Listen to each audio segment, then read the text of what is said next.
இன்று மங்கள சஷ்டி. முருகபெருமான் மங்களத்தை அருளக்கூடிய நாள். பல காலங்களாக தடைப்பட்ட சுபகாரியங்களும் மங்கள காரியங்களும் உடனே நடக்க இந்த முருகபெருமானின் மந்திரத்தை ஒரு முறை கேளுங்கள். ஓம் யத்ரா சம்பின்னதாம் யாதி ஸ்வாதிரிக்தபிதாததி சம்வின்மாத்ரம் பரம் பிரம்ம தத்ஸ்வமாத்ரம் விஜృంభతే. ஓம் சஹனா பவது சஹனௌ புனக்து சஹ வீர்யம் கரவாவஹை தேஜஸ்வினாவதீதமஸ்து மா வித்விஷாவஹை. ஓம் சாந்தி சாந்தி சாந்தி.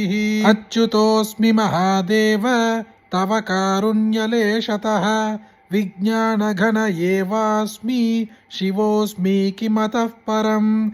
न निजं निजवद्भात्यन्तः करणजृम्भणात् अन्तःकरणनाशेन संविन्मात्रस्थितो हरिः. संविन्मात्रस्थितश्चाह मजोऽस्मि किमतः परं. व्यतिरिक्तं जडं सर्वं स्वप्नवच्च विनश्यति. चिज्जडानां तु यो द्रष्टा सोऽच्युतो ज्ञानविग्रहः. स एव हि महादेवः स एव हि महाहरिः. स एव हि ज्योतिषां ज्योतिः स एव परमेश्वरः. स एव हि परमं ब्रह्म तद्ब्रह्माहं न संशयः. जीवः शिवः शिवो जीवः स जीवः केवलः शिवः. दुषेण भक्तो व्रीहिः स्यात् दुषाभावेन तण्डुलः. एवं बद्धस्तथा जीवः कर्मनाशे सदाशिवः. पाशभक्तस्तथा जीवः पाशमुक्तः सदाशिवः. शिवाय विष्णुरूपाय शिवरूपाय विष्णवे. शिवस्य हृदयं विष्णुर्विष्णोश्च हृदयं शिवः. यथा शिवमयो विष्णुः एवं विष्णुमयः शिवः. यथान्तरं न पश्यामि तथा मे स्वस्तिरायुषी. यथान्तरं न भेदाः स्युः शिवकेशवयोस्तथा. देहो देवालयः प्रोक्तः स जीवः केवलः शिवः.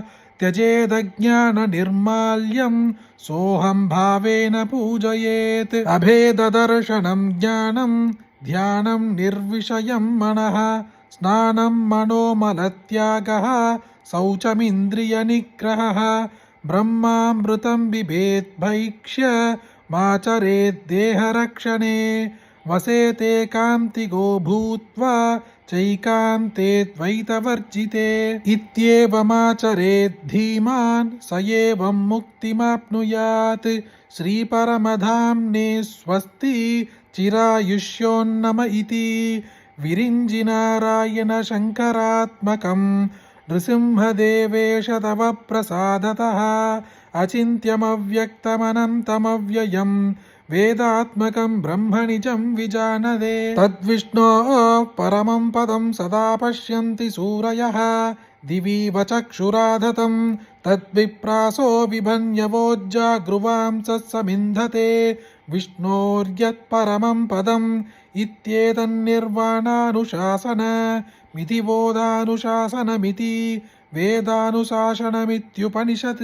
ॐ सहना भवतु सहनौ भुनक्तु सह वीर्यं करवावहै तेजस्विनावधीतमस्तु मा विद्विषावहै. ஓம் சாந்தி சாந்தி சாந்தி. பல நாட்களாக தடைபட்டு கொண்டே வரும் மங்கள காரியங்கள், அது திருமணமாக இருக்கலாம், குழந்தை பாக்கியமாக இருக்கலாம், வீடு வாங்குவது, நிலம் வாங்குவது, சொத்துக்கள் வாங்குவது, வாகனங்கள் வாங்குவது போன்ற எந்த சுபகாரியமாக இருந்தாலும் அது தடைபட்டு கொண்டே இருந்தால் இந்த ஸ்கந்த உபனிஷத்தில் அருளப்பட்ட முருகபெருமானின் ஸ்தோத்திரத்தை பக்தியோடு ஒருமுறை கேட்டால் போதும். தடைப்பட்ட சுபகாரியங்களும் மங்கள காரியங்களும் உடனே நடந்தேறும். அப்படிப்பட்ட அற்புதமான அதிசக்தி வாய்ந்த இந்த முருகபெருமானுடைய ஸ்தோத்திரத்தை உங்களுக்கு தெரிஞ்ச எல்லாருக்கும் கட்டாயம் பகிருங்க. இந்த வீடியோவை லைக் பண்ணுங்க. நாளைக்கு மற்றொரு பதிவில் சந்திப்போம். ஹரி ஓம். மகா பெரியவா போற்றி.